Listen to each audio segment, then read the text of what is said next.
Hello and welcome. My name is Sebastian Strangio, the Diplomat Southeast Asia editor. Today on our agenda is the state of Vietnamese domestic politic, which is in the midst of an unusually tumultuous period that has seen the resignation of two presidents in 15 months, and just last week, the resignation of Vuong Dinh Hue, the chairperson of the country's National Assembly. All of these officials have fallen victim to the country's intensifying anti-corruption drive, which has led to a major bloodletting at the upper echelons of the Vietnamese government and the ruling Communist Party. Hundreds have been arrested and thousands have received dismissals and reprimands from party authorities for their role in various corruption scandals. As a result of this campaign, two of the top four most powerful political positions in Vietnam now lie vacant, as do 5 of the 18 positions on the Politburo, the Communist Party's top decision-making body. And there appears to be no end to the political upheaval, with factions and individuals now jockeying to fill the vacant posts and seek advantage ahead of the next Communist Party Congress at the start of 2026. At the Congress, Nguyen Phu Trong, the chief of the party and the driving force behind the anti-corruption campaign, is due to retire and name his successor. And so there's competition afoot for the privilege of succeeding Trong in this position. To explore the current happenings in Vietnam and where the country might be headed, I'm joined today by Nguyen Phu Trong. Xiang is working on his PhD in political science at Victoria University in Wellington and is a visiting fellow at the ICS Yusof Ishak Institute in Singapore. He's also a past contributor to The Diplomat on issues pertaining to Vietnamese domestic politics and foreign relations. Xiang, thanks for joining us today. My pleasure. Thanks for having me. Now, let's start off. Tell us a little bit about the political economy of the anti-corruption drive. This drive has been ongoing since 2016, yet continues to discover massive instances of corruption and fraud in the Vietnamese business community and in the upper echelons of the party state. What is driving this anti-corruption drive? To what extent is it tied in with personal, factional, and sectional rivalries within the government?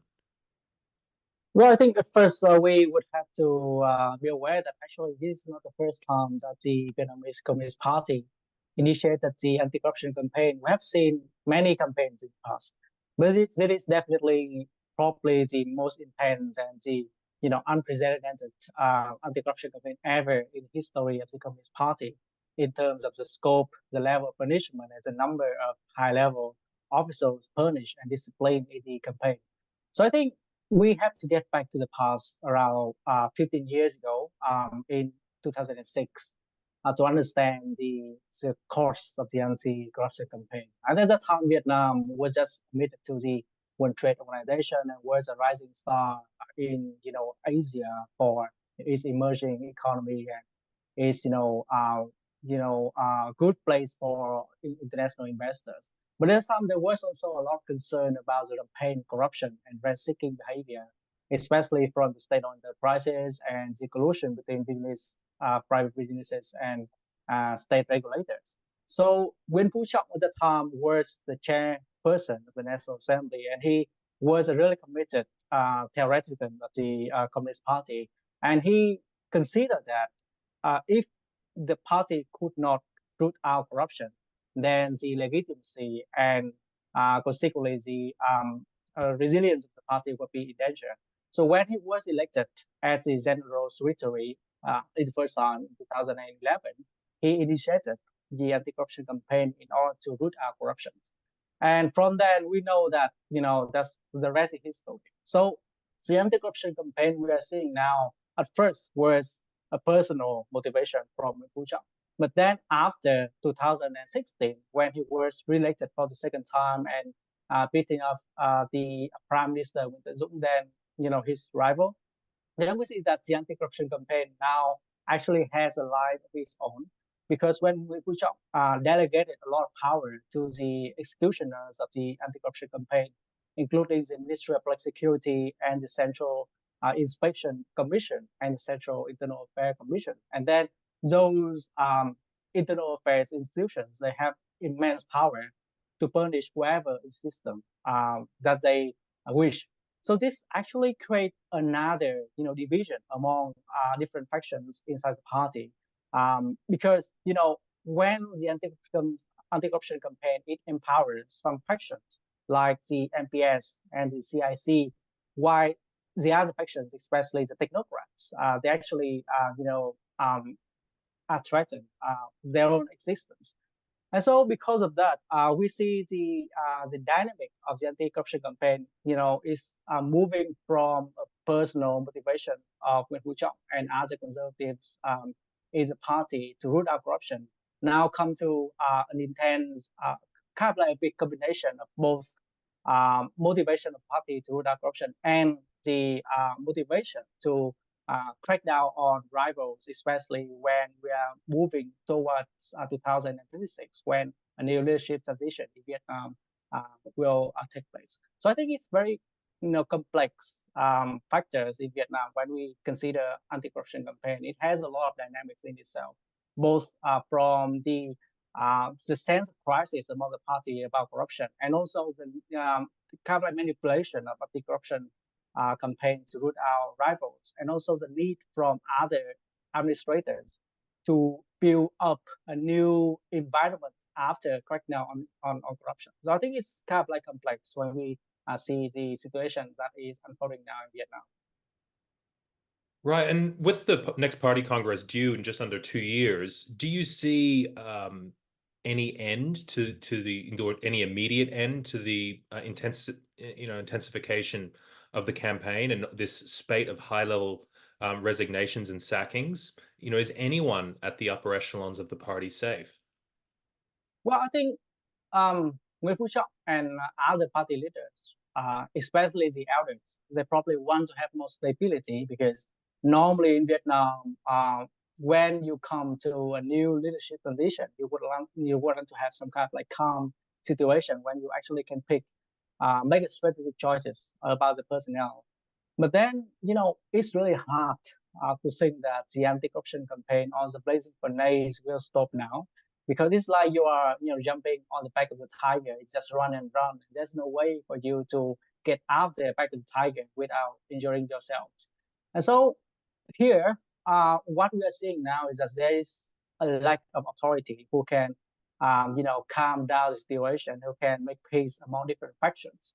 And also, I think that if you look at the way that the anti-corruption campaign has already unfolded, when the very top leaders of the country, including the three pillars and many various high-level Politburo members, Central Committee members, have already been cracked down on the anti-corruption campaign, I expect that more turbulence will continue until 2026, because everyone knows that they are not safe anymore, and the only way for them to to be safe is just they just have to find the way out themselves. And though there would be a huge risk of another wave of internal fighting in Vietnam, at least until when decisions on personnel can be made in 2026. And who are the likely replacements for the presidency and the chairmanship of the National Assembly, the two main vacant positions? Well, And that's yeah, go on.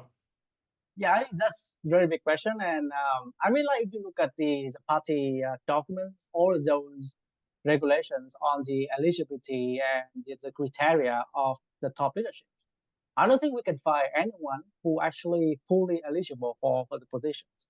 So that poses a really big dilemma for the party. They have to change the criteria, or they have to select on the basis of exception for the top positions. So I expect that there was consideration of Trương Thị Mai, who is the permanent member of the secretariat, but he was also allegedly involved in another anti-corruption investigations. I guess like any members of the political elite in Vietnam can be allegedly involved in whatever anti-corruption investigations that it is. But then, if Trương Thị Mai was not selected for the position, then the only eligible person now who can become the president of Vietnam would be General Tô Lâm, the Minister of Public Security, because you have to look at the criteria. The president must be at least having a full term up into the Politburo. And then he also must have the the position to supervise the internal affairs activities, oversee the personnel activities in the party. And if you look around in the Politburo, the only person who is eligible is Tolan, because the other person, like Phạm Minh Chính, for example, is already the prime minister, so they would not move him from the prime minister position to the presidency. Then second, Phu Trong, he might come back just like 2018 to hold the position concurrently, but now his health, I don't think that allow him to have that position anymore. And so the only eligible candidate left is Mr. Tolam, and I think I probably think that he might take that position, given the fact that might be there is another protege of Tolam will replace him at the Ministry of Public Security. And for the National Assembly position, I think the current vice permanent chairperson of the National Assembly, Trần Thanh Mẫn, who was previously the chairman of the Vietnam Fatherland Front, I think will replace Vuong Dinh Hue, as the chairperson of the National Assembly at least until 2026, because there's not any other eligible person to be related for the position. So I think it's very interesting because normally we don't really see Vietnamese politics come to this crisis of personnel. Whatever a crisis happened in the past, it mostly touched the central committee level and never really touched the Politburo level at this such scale when we have like 5 Politburo members already ousted, 3 years into the current term.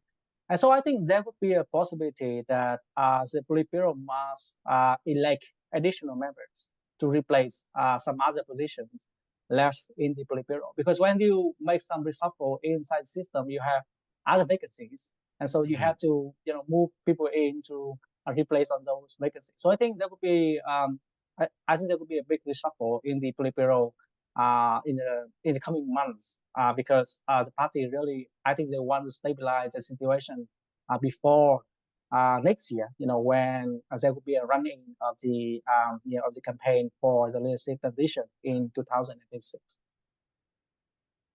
Interesting. Thanks. Now, I wanted to ask you a little bit more about General Tolam and the Ministry of Public Security. According to one count I saw recently, 7 of the 13 current surviving Politburo members are now either from the ministry or from the Vietnamese military, signifying either a purposeful or inadvertent shift toward the security apparatus in Vietnam and its increasing prominence in Vietnamese politics. Do you identify this as an important shift in Vietnamese politics over the past decade? And what do you think this says about the sort of party and sort of country that Nguyen Phu Trong wishes to create?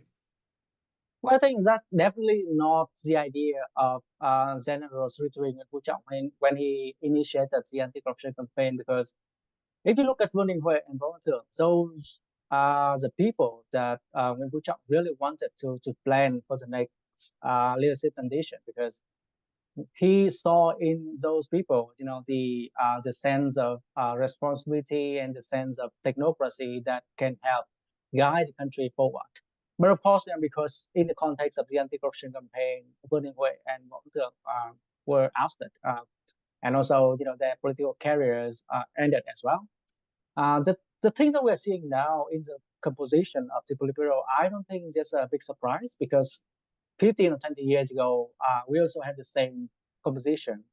And even though we have many Politburo members have the public security background and the military background, they don't really, they are not really considered as allies. For example, Prime Minister Phạm Minh Chính, he was a vice minister of the public security previously, and he also had a really long career in the security police, but no one actually really considered him as an ally of Tolam, right? And also the military guys in the Politburo, General Phan Văn Giang and General Lương Cường, for example, even though they actually competed with each other for the position of the Minister of Defense last time.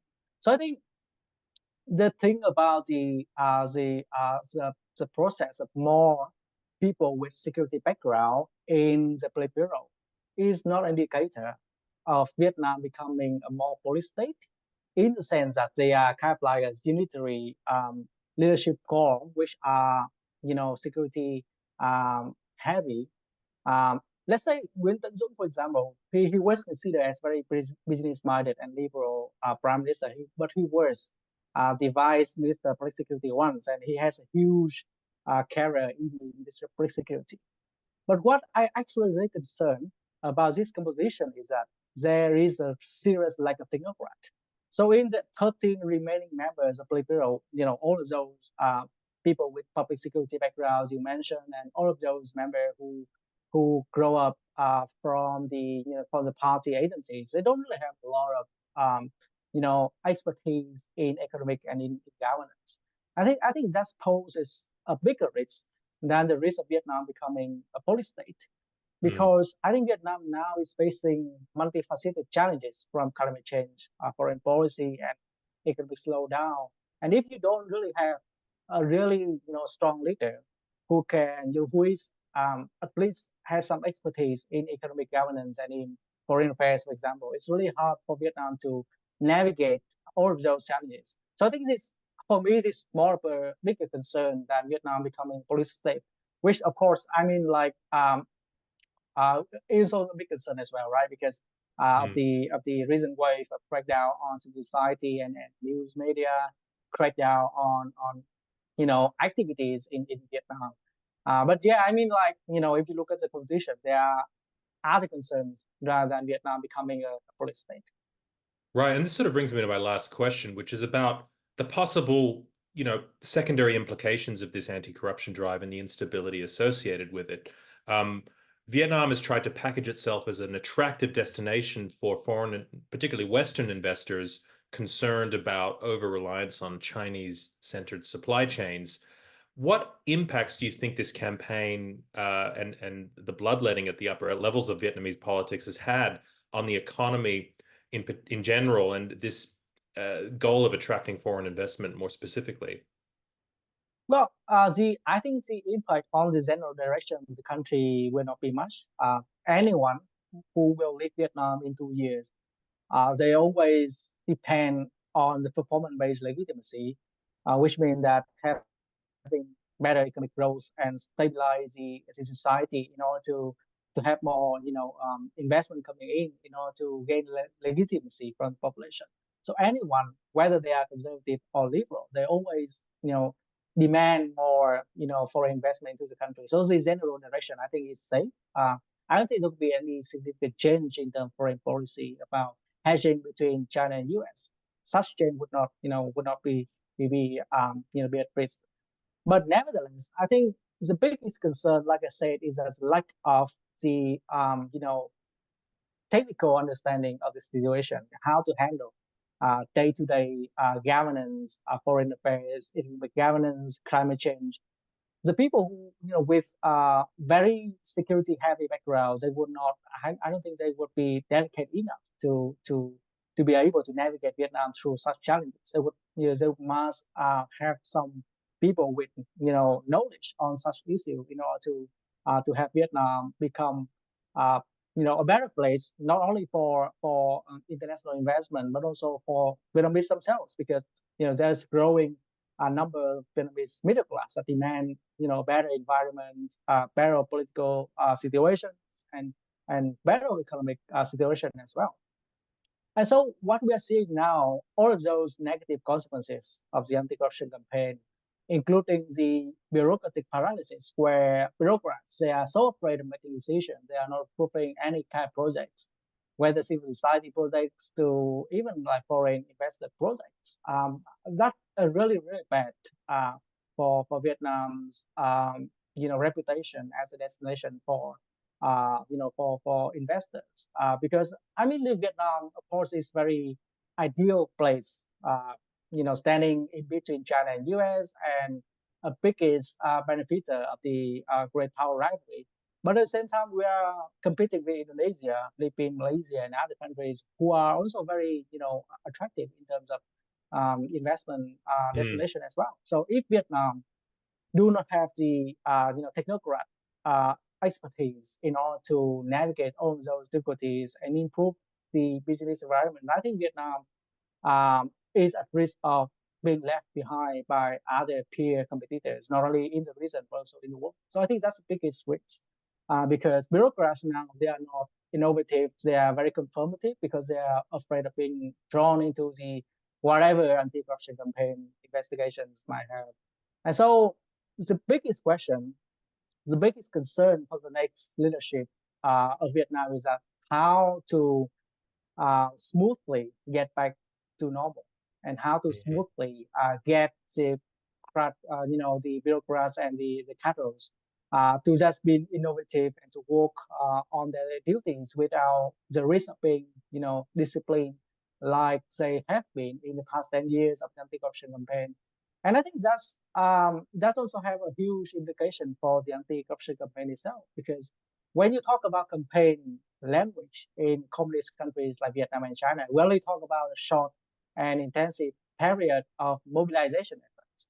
It's already 10 years, and you only see, bigger fires being burned than, the next one is bigger than the previous one. So I think there is a level of exhaustion, not only among the bureaucrats, but also among the population as well. And I think it's probably the time for the party to rethink about how to balance between anti-corruption efforts and how to guide the country forward. Balance those efforts with economic and social efforts as well to make Vietnam really a good destination for international investments, and also for rising young and ambitious Vietnamese as well. All right, Giang, looks like there's going to be a lot for us to chew over the coming couple of years. So I'm sure we'll have a chance to check in with you again. But thanks for joining us today and for your insights. And look forward to publishing you in the Diplomat again soon. Thank you. Thanks for having me. All right, all the best. Bye-bye. Bye.